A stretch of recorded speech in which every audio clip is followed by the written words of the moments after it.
Le calendrier économique du mercredi 29 novembre abonde en publications importantes. Voyons cela ensemble.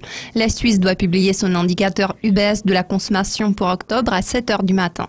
L'indice a augmenté au cours des 3 derniers mois et se situe maintenant à son plus haut niveau depuis le début de 2016. À 9 h 30, la Grande-Bretagne fera connaître ses données sur les prêts nets aux particuliers pour le mois d'octobre. Les prêts ont continué à progresser en septembre, mais à un rythme légèrement inférieur à un gain de 5,9 milliards de livres enregistré le mois précédent. À 13 h GMT, nous découvrirons l'estimation préliminaire étroitement surveillée de l'IPC allemand pour novembre. L'inflation annuelle a légèrement diminué en octobre à partir du niveau d'1,8% enregistré au cours des 2 mois précédents. Un autre événement de haute importance est programmé à 13 h 30. Il s'agit de l'estimation finale du PIB américain couvrant le 3e trimestre.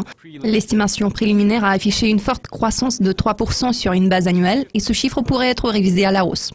Le gouverneur de la Banque d'Angleterre, Mark Carney, prendra la parole à 14 h. Son discours très surveillé portera sur le fonctionnement efficace et équitable du marché. Un autre discours de haute importance suit à 15 h. C'est le moment où la présidente de la Fed, Janet Yellen, présentera un aperçu des perspectives de l'économie américaine devant le comité économique mixte du Congrès.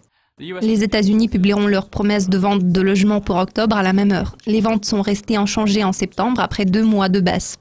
À 19 h, la Fed publiera son livre beige. Cette publication présente un certain intérêt avant la réunion de décembre qui devrait apporter une hausse des taux. Le Japon publiera l'estimation préliminaire de sa production industrielle pour octobre à 23 h 50. La production a reculé en septembre, contrebalançant partiellement une forte hausse de 2% affichée le mois précédent.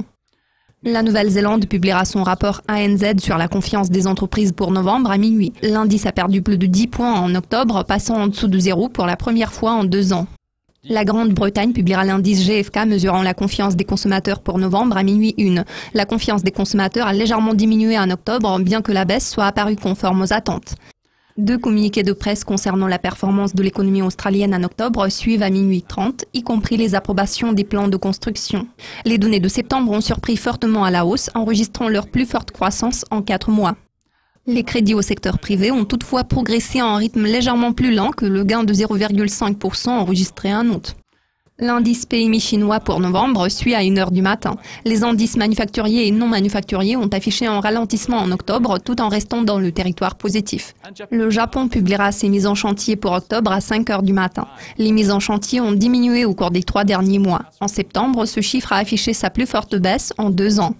Vous avez regardé le calendrier économique de mercredi. Il y aura beaucoup de publications importantes ce jeudi, alors restez avec nous.